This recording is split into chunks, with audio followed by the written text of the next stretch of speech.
Now we move on to our next session. I'd like to welcome Jason Kemsley, Technical Director at MSP outsourcing company Uptime Solutions. Jason will spend 15 minutes giving you the lowdown on how you can build strength in numbers and grow your MSP without associated risk. Handing over to you now, Jason. Thank you very much, Cindy, and good afternoon, good morning, good evening, wherever you are around the world. Hopefully, you may be able to see I've come a bit too prepared for this speaking session today.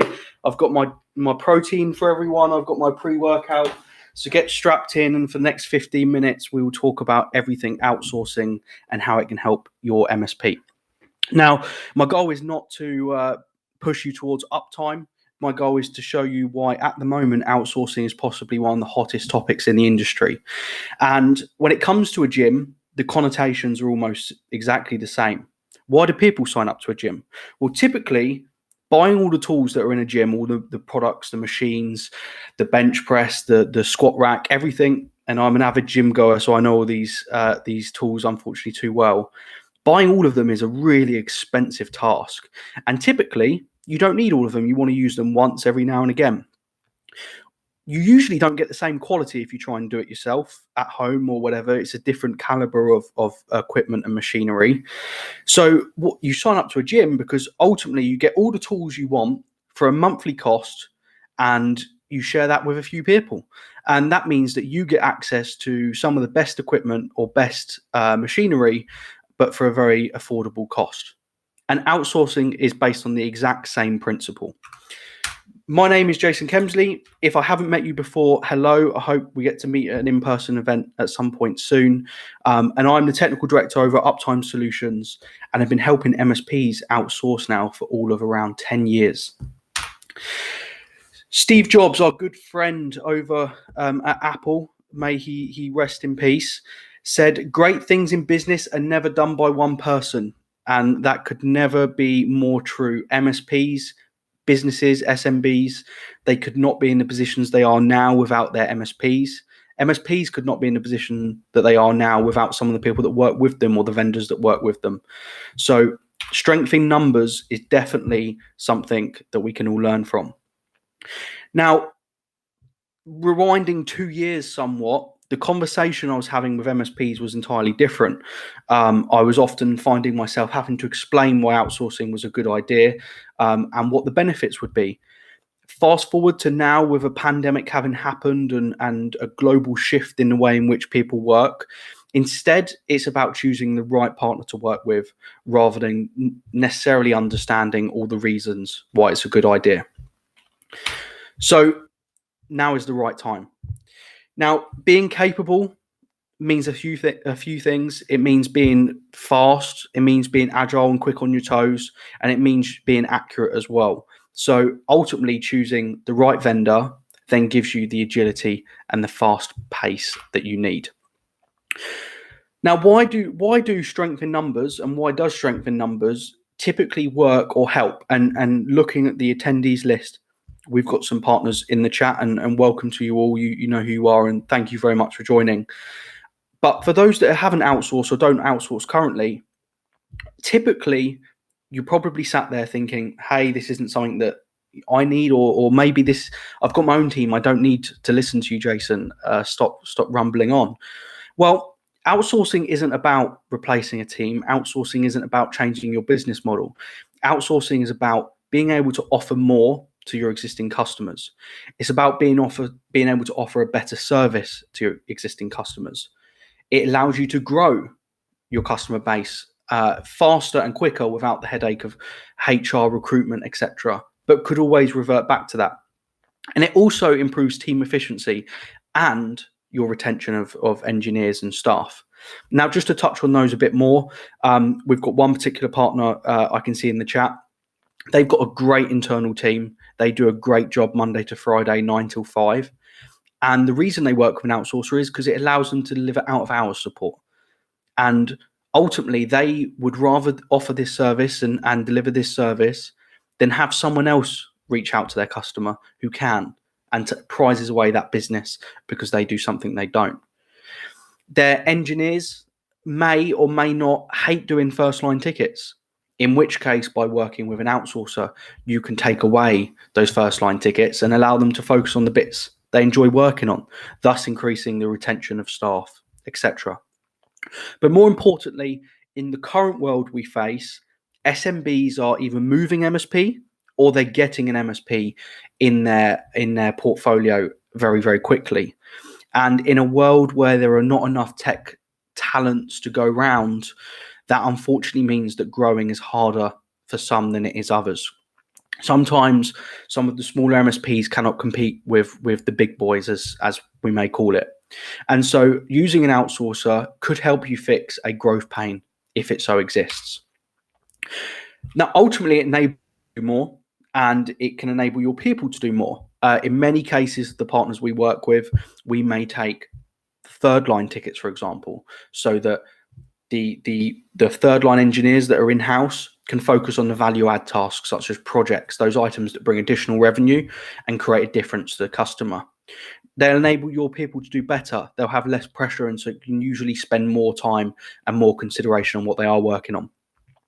You can usually serve more customers if you do it in the right way, and you can expand your portfolio, whether that is offering the out of hours service, whether that is offering some sort of value add or SOC, for example, that you don't currently offer. The key in this space right now is to make sure that you are keeping up and able to provide the same, if not better, than the people around you. You don't want anyone to leave just because someone else had a product you didn't. And whilst that doesn't mean you change your entire business, it means that you've got the core foundations. You can do day-to-day assistance and support. You can do security. You can do 24/7. And if you don't know how to do the bits on top, you have someone that can help you do so. Now, McKinsey & Company are a company that we often talk about and use their stats. They're very well known for a lot of the information they share and the data that they gather. And they've done some research and analysis on outsourcing. And this, although is specific to our industry, actually applies to every industry. The shampoo that you buy, typically the shampoo company do not make the bottles. They buy the bottles from someone that they outsource it to, and then they just focus on putting the product inside. Or whether it's a car that actually uses a different manufacturer's engine, but repackages it and then delivers it to the end customer. Outsourcing exists everywhere around us, but just as of yet, the MSP industry isn't fully there and mature enough that it is in the same light as other industries. So McKinsey & Company have documented and analysed a few things. The rethink the ways of working is the first one, and outsourcing can mean ultimately you get some of that time back to rethink. Reimagining the structure of your organisation. Bums on seat does not mean you have a more or less profitable or successful business. It all comes down to your bottom line. And reshaping your talent, making sure the good talent that you get, you can keep doing the stuff they would like to do. And ultimately, that makes them a success in your organization. Some key questions that we get very, very often, and I just wanted to run through these just to make sure. And this is any outsourcer. This isn't just Uptime. How do you integrate with an outsourcer without affecting your team? Now, the first things to think about when you come on to this topic is an outsourcer is not there to replace your team. An outsourcer is there to complement your team. And it should be introduced as such as well. An outsourcer is there to take away some of the bits that you don't want or take away some of the bits you can't do. Now, in some instances, that does mean everything if that's what you as a leader or a director have decided to do, but it doesn't mean it replaces your team. And so finding a vendor where the teams can collaborate and talk will stop your team from feeling ostracized or put off to the corner. How to make sure you don't lose touch with your customers? Well, the truth is, you should speak to your customers even more if you was to use a vendor that does outsourcing, because you should be getting more time back to do the things that you want to do and need to do, those value add tasks that you may not get time for in a normal world. And the final question I get all the time is, am I ready? What do I need to do to outsource? Well, the truth is, have your ship in order. And that means as Richard Tubb said very well earlier on, having some sort of documentation platform, having some sort of PSA or RMM, and being with a best-in-breed product usually means that it's far easier to knowledge share and quickly bolt into a team. Adding a member of staff is no different to adding an outsourcer.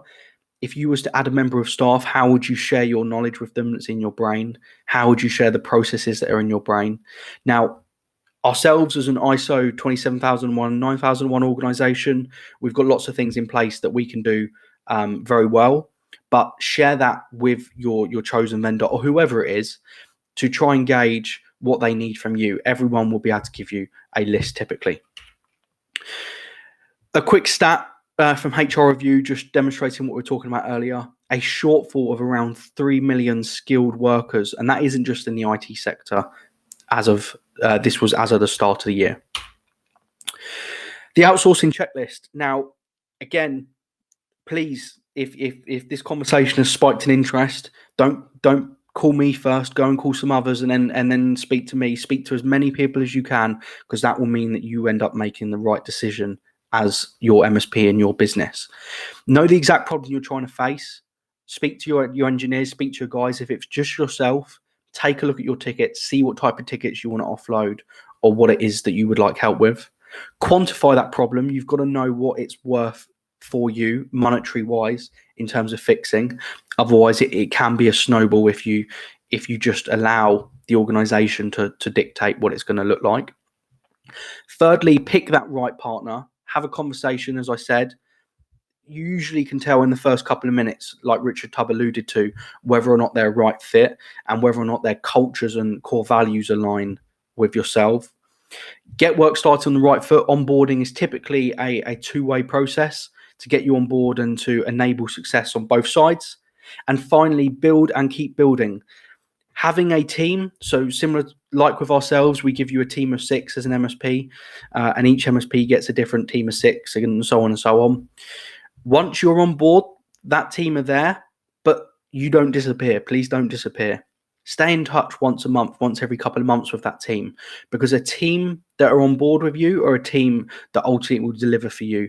And as we're all people in this crazy world, staying in touch and knowing the team you've got when you need a favor or you need some assistance is always crucial, as it would be if you had internal people as well.